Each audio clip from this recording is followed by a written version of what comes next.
Hello, good evening అందరికీ. ఈరోజు bank నిఫ్టీలో ట్రేడ్ తీసుకున్నాం కదా మార్నింగ్. దాని లాజిక్ కూడా ఒకసారి మాట్లాడుకుందాం. అలాగే మనం ఎక్కడ ఏమైతే టార్గెట్ పెట్టుకున్నామో అది రీచ్ అయిందో లేదో కూడా ఒకసారి డిస్కస్ చేసుకుందాం. ఫస్ట్ ఆఫ్ ఆల్ 15 మినిట్స్లోనే మాట్లాడుకుందాం. హైయర్ టైం ఫ్రేమ్ ప్రకారం మార్కెట్ ఇప్పుడు మనకి హైయర్ టైం ఫ్రేమ్ ఏదైతే వీక్లీది అండ్ డైలీ డిమాండ్ ఉందో దాంట్లో ఉంది. అండ్ ఇక్కడ నుంచి మార్నింగ్ మనం అనుకునేటట్టే పుల్ బ్యాక్ వస్తుందని చెప్పి ఎక్స్పెక్ట్ చేస్తాం. ఈ రేంజ్లో ఎక్కడి నుంచైనా పుల్ బ్యాక్ వస్తుందని చెప్పి పెట్టుకున్నాం. బట్ ఈ ఆర్డర్ బ్లాక్లో కూడా మనం 50% ప్రీమియం డిస్కౌంట్ పెట్టుకున్నాం. మినిమం డిస్కౌంట్ లెవెల్ కిందకైతే వస్తుందని చెప్పేసి అక్కడి నుంచి అయితే ఇంకా ఎక్కువగా ఇంట్రెస్టెడ్ ఉంటారు కదా ఆపరేటర్స్ అనేది పైకి తీసుకెళ్ళడానికి. సో నేను ఈ ఆర్డర్ బ్లాక్లో 50% పెట్టుకున్నాను.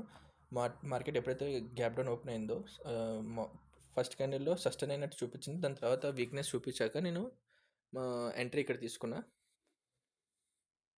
ఆల్రెడీ మార్నింగ్ వీడియోలో కూడా ఎక్స్ప్లెయిన్ చేశాను. ఎప్పుడైతే మార్నింగ్ గ్యాప్ డౌన్ ఓపెన్ అయిన తర్వాత మార్కెట్ ఫస్ట్ క్యాండిల్లో సస్టైన్ అయినట్టు చూపించింది. దాని తర్వాత సెకండ్ క్యాండిల్ దాని లో బ్రేక్ చేసింది. అంటే ఇక్కడ నుంచి మనకి ఒక స్వింగ్ దొరికింది. వీక్నెస్ కూడా ఉంది. సెల్లర్ సైడ్ ప్యానిక్ సెల్లింగ్ ఇంకా కంటిన్యూ అవుతుందని చెప్పి. అండ్ మనకు ఒక లాజిక్ ఏంటంటే ఆర్డర్ బ్లాక్లో 50% ఖచ్చితంగా వస్తుందని చెప్పి. సో మనం ఇక్కడ ఎంట్రీ తీసుకున్నాం. ఈ కంప్లీట్ స్వింగ్లో 50% పైన మనం స్టాప్ లాస్ పెట్టాం. మనం 50% బిలోలో ఖచ్చితంగా అక్కడ ఎగ్జిట్ అయిపోతామని చెప్పి ఇక్కడ టార్గెట్ పెట్టుకున్నాం. జస్ట్ 2 మినిట్స్లోనే మనకి టార్గెట్ హిట్ అయిపోయింది ఇక్కడ. ఆ తర్వాత మనం ఎక్స్పెక్ట్ చేసింది ఏంటంటే ఆల్రెడీ ఇంత గ్యాప్ డౌన్ ఓపెన్ అయిన తర్వాత అంటే 350 పాయింట్స్ ఎంతో గ్యాప్ డౌన్ ఓపెన్ అయింది. కంటిన్యూషన్ ఫాలో అయింది. సో ప్యానిక్ సెల్లింగ్ స్ట్రైట్గా వచ్చేస్తున్నప్పుడు ఒక్క స్వింగ్ వచ్చినా మనకి కంప్లీట్గా ప్రీమియం తగ్గిపోద్ది. అలాగే పైన ఉన్న స్టాప్ లాస్ కూడా చాలా ఈజీగా హంట్ అవుతుంది కదా అని చెప్పి. సో ఇక్కడ మనం చూసుకున్నట్టయితే సింగిల్ స్వింగ్ ఒకటే ఉంది. ఇది ఒకటే స్వింగ్ ఉంది. అందుకే నేను ఇక్కడ సప్లై పెట్టుకున్నాను. అండ్ దీనికంటే ఇది ఇన్వాలిడ్ స్వింగ్ అనమాట. ఒక విధంగా స్వింగే కానీ ఇన్వాలిడ్ పుల్ బ్యాక్ నాకు అది. సో ఫస్ట్ అయితే స్టాప్ లాస్ ఇక్కడ సెల్లింగ్ చేసే టూల్ది ఉంటుంది కాబట్టి ఈ సెల్లర్స్ ఇక్కడిది అండ్ ఈరోజు మార్కెట్ ఏదైతే హై ఉంటుందో హై పాయింట్ బ్రేక్ చేయడం, ఈ రెండు మనం టార్గెట్ పెట్టుకుందాం అని చెప్పి నేను ఇక్కడ నుంచి బయింగ్ సైడ్కి ఎంట్రీ తీసుకున్నాను. అండ్ ఎంట్రీ తీసుకున్నాక ఫస్ట్ టార్గెట్ ఏంటి, మనం ఈ హై ఏదైతే ఉందో స్వింగ్ దాన్ని బ్రేక్ చేయడం ఫస్ట్ టార్గెట్ పెట్టుకున్నాను. సో ఆల్మోస్ట్ నేను ఇక్కడ వరకు లైక్ కంప్లీట్ ఆర్డర్ బ్లాక్ ఏదైతే ఉందో సప్లైలో అక్కడ వరకు వచ్చిన తర్వాత నేను ఇక్కడ చాలాసేపు వెయిట్ చేశాక పర్టికులర్గా ఇక్కడ వీక్నెస్ చూపిస్తుందని చెప్పి నేను ఎగ్జిట్ చేశాను. బట్ ఎగ్జిట్ చేసే ముందు కూడా చెప్పాను, క్యాండిల్ ప్రకారం నేను చూసుకొని ఎగ్జిట్ అవుతానే తప్ప పర్టికులర్గా స్వింగ్ ప్రకారం అయితే నేను ఎగ్జిట్ చేయాలనుకోవట్లేదు. స్వింగ్ అయితే మినిమం ఈ స్వింగ్ ఏదైతే ఉందో ఈ గ్రీన్ క్యాండిల్ స్వింగ్, ఈ స్వింగ్ లో అయ్యే వరకు మనం వెయిట్ చేద్దాం.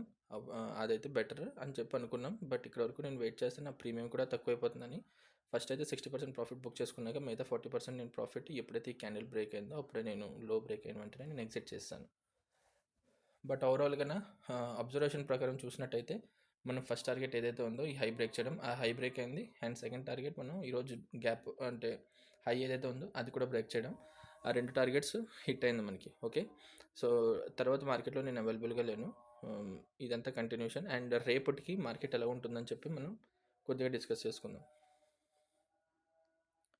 ఓకే, మనకి ఇప్పుడు ఒక కంప్లీట్గా ఒక స్ట్రక్చర్ బ్రేక్ అయింది. ఒక లెగ్ స్ట్రక్చర్ బ్రేక్ అయిన తర్వాత మనకు ఒక లోవర్ హై దొరికింది. ఇప్పుడు లోవర్లో కూడా ఉంది.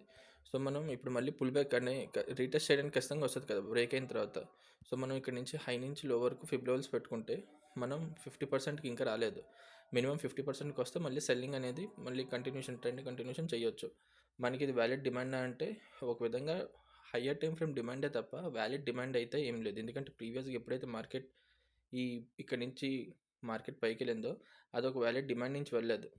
సో నేను ఈ లోన్ కూడా బ్రేక్ చేద్దామని చెప్పి ఎక్స్పెక్ట్ చేస్తున్నాను. బట్ బ్రేక్ చేయడానికి ఒక సెల్లింగ్ పాయింట్ ఉండాలి కదా, సప్లై ఉండాలి కదా. సో అది ప్రీమియంకి వెళ్తే అక్కడి నుంచి సెల్లింగ్ చేయడానికి మంచి ఆప్షన్ ఉంటుందని చెప్పి అనుకుంటున్నాను. సో ఇంకోటి, ప్రీమియంకి వెళ్ళకపోయినా మినిమం లాస్ట్ ఏదైతే సెల్లింగ్ పాయింట్ ఉందో, బయింగ్ పాయింట్, మార్కెట్ ఇక్కడ నుంచి లాస్ట్ బయింగ్ అయింది. ఆ తర్వాత మార్కెట్ డైరెక్ట్గా గ్యాప్ డౌన్ ఓపెన్ అవడంతో ఇక్కడ లాస్ అంటే బయర్స్ లాస్లో ఉంటారు కదా, వాళ్ళు పైకి తీసుకెళ్దాం అని చెప్పి అనుకునేటోళ్ళు. సో వాళ్ళు కాంట్రాక్ట్స్ ఏదైతే లాస్లో ఉంటుందో వాళ్ళు ఎగ్జిట్ చేయడానికి ఖచ్చితంగా ఇక్కడ వరకైనా తీసుకురావాలి. కాబట్టి రేపు మ్యాక్స్ నేను పాజిటివ్ ఫ్లాట్ ఓపెనింగ్ అయినా అవుతుందని చెప్పి అనుకుంటున్నాను. మన ఫస్ట్ టార్గెట్ అయితే ఈ సప్లై ఏదైతే పెట్టానో అక్కడ వరకు వెళ్ళడం. అండ్ తర్వాత టార్గెట్ ఈ పైన స్వింగ్ ఏదైతే ఉందో ఈ ప్రీమియం లెవెల్కి వెళ్ళడం. సో రేపు చూద్దాం మార్కెట్ ఎలా రియాక్ట్ అవుతుంది అనేది. ఓకేనా, ఇదే రేపటి వ్యూ. అండ్ మార్నింగ్ నుంచి మనం తీసుకునే ట్రేడ్ గురించి కూడా ఒకసారి రివ్యూ చేసుకున్నాం. సరే అయితే రేపు కలుద్దాం. బాయ్.